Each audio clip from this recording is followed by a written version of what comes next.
Hello guys, welcome to my channel. In this video I will show you how to play Venomancer with normal courier. This hero is really easy to start, however, he doesn't deal much damage at late.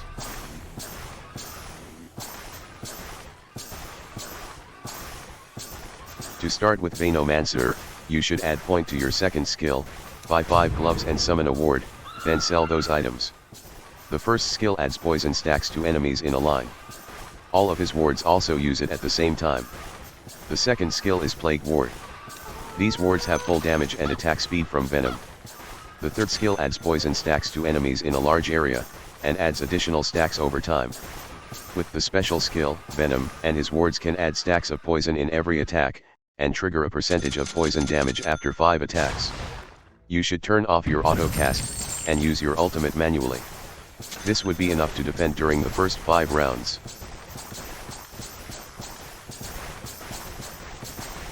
At the beginning of round 3, you should buy a Midas to get more gold.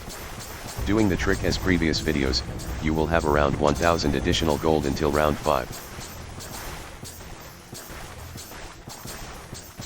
While playing Venomancer, you can boost attack speed for your wards by doing this trick.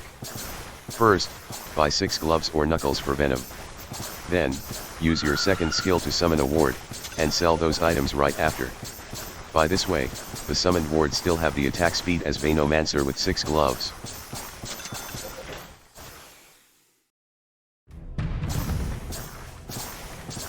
Good retinues for Poison Team are Nether Ward and Frost Wizard. With Nether Ward, you will have bonus magical damage based on your current mana. The lower mana you have, the more magical damage you deal. Frost Wizard is really useful, since it can reduce magic armor in a large area, help your hero to defend easily. Dark Troll Summoner is good also, each attack of your hero will add additional poison stacks based on your intelligence. However, this retinue isn't good as you think, since 0.5 intelligence as poison stacks just like an Ethereal Blade or Ghost Scepter. Anyway, this tower can buff more poison stacks with another co-op soldier. When having Eidolon as your retinue, you can increase your dot damage to the enemies, including your poison damage. Also, it adds poison stacks based on your agility. Ancient Prowler Shaman can help you create another template of you hero, and with its skill, you will have more stacks of poison.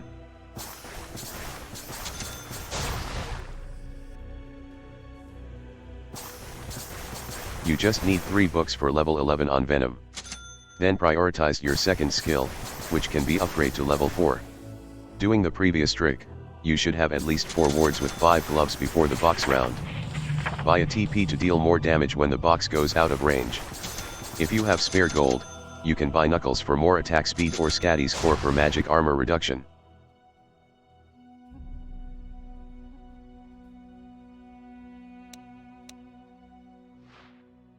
Turn on auto cast of your first and 3 ND skill, but not the second, since you will lose attack speed from the ward. Let Venom and his wards use skill as usual, then TP when the box goes far from your hero. Normally you will have 40,000 or more in this round.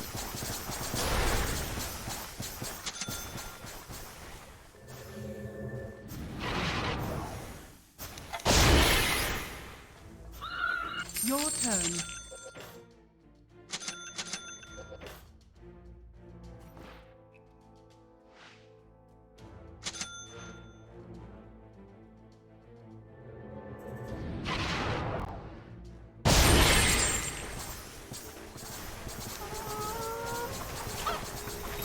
You will need around 30,000 gold to buy items for Venomancer.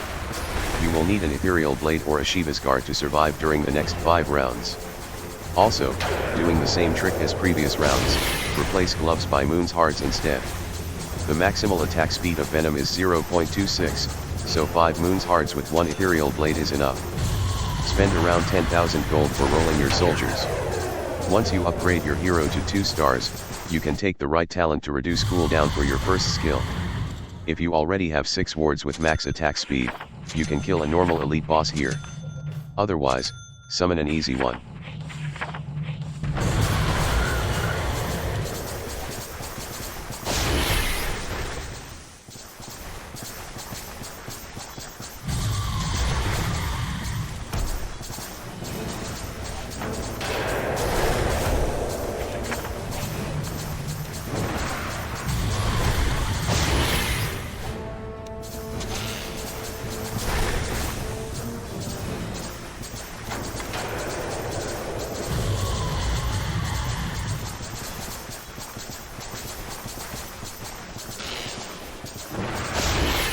required soldier are Alpha Wolf and Hell Bear. With Alpha Wolf, you will have 6 seconds to make the enemies run away. Hell Bear's first skill deals stackable damage. Although this tower is used for physical team, with 6 wards at max attack speed, you can reach his 30 stacks really fast. Take Undead Walrus and Eidolon for round 15 if you can find.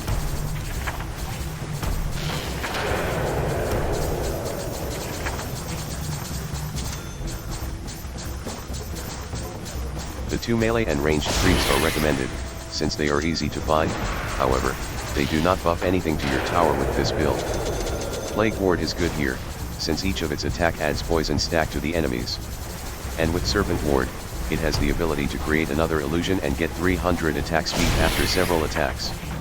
Granite Golem for more disabilities.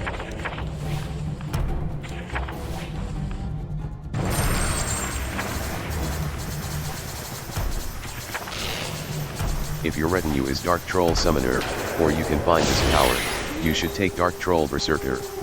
With this soldier, Dark Troll Summoner will have the ability to boost 400 attack speed for several attacks, and trigger a percentage of poison damage. However, you should use it first on your hero, since its auto cast is for himself as default. For those who play Frost Wizard, you really need to find Forest Troll, since it give a lot of bonus poison stacks to the enemies, and also make them turn around for some seconds. In case of Ogre Bruiser, you can take Ogre Frost Mage with 20% bonus magical damage and the ability to root the enemies.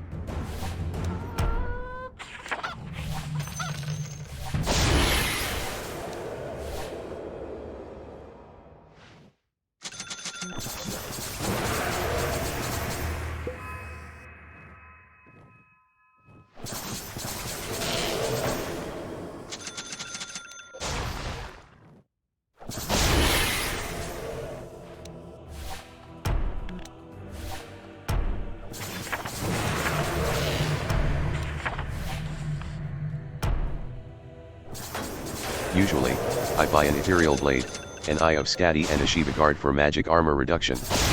The other gold is for attack speed items like Moon's Hards or Manta. Mjolnir is good also, you can buy it if you prefer.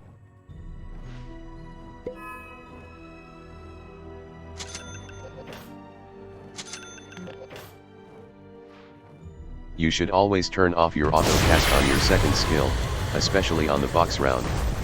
The more poison stacks on box, the more damage it take over time. It's like Ursa Fury swipes in normal game, so you need to select all your towers and hit only one box. By this way, you will get more than 170,000 gold with Overload 3. Remember that you shouldn't overload 4 here, or you may leak a lot in the next 5 rounds.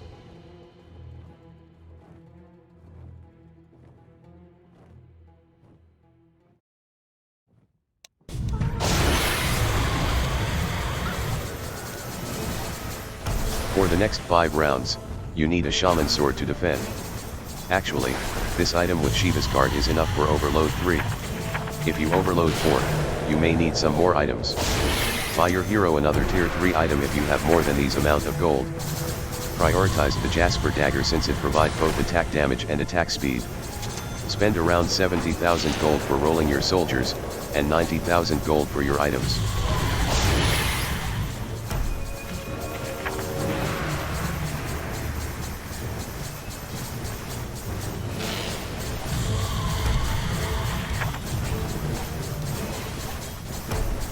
Like previous videos, you need Eidolon and Undead Walrus level 3 here to maximize your damage. With Eidolon, Undead Walrus unlocks the passive that deal damage based on the enemy's health for every attack. At level 3, he can remove 1.25% of the box's current heal in one hit, and this passive works for illusions also. That's why we need Manta and max attack speed for him. This passive only affects the enemies with 0 mana. However, his basic passive can burn all their mana quickly. The box's health will increase each time you kill it, and up to 2 billion after several times. Once you get this, each attack of Undead Walrus will remove a lot of health point, but its effect ceases over time. So you will need an Orchid or Bloodthorn to kill the box at low health, make it refresh the health point bar. Then redo it again.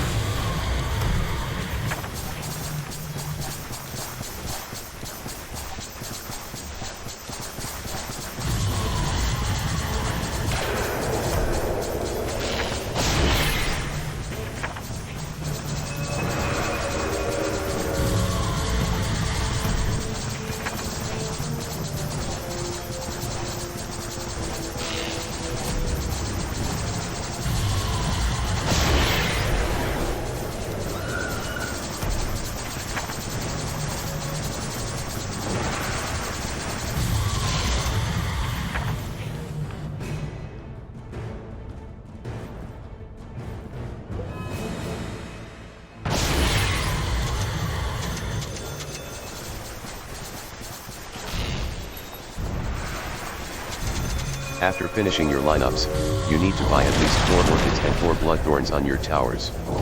Maximize the attack speed of Undead Walrus with 4 Moonshard and 1 Knuckle, and buy him a Manta. You may need some Ether Lens to increase cast range of your towers. If you have spare gold, replace Knuckle by Oath, and buy a Nether Bloodthorn for more damage.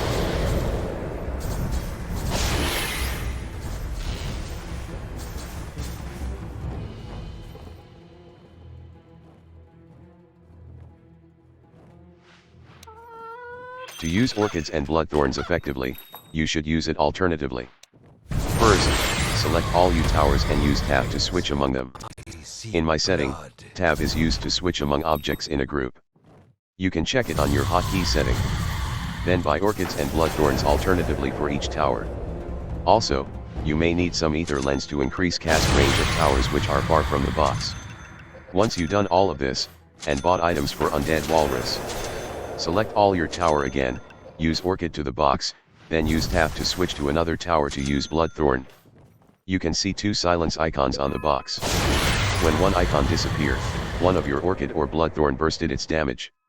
You will need to change another Orchid or Bloodthorn correspondingly to the box. By this way, Undead Walrus will deal a lot of damage.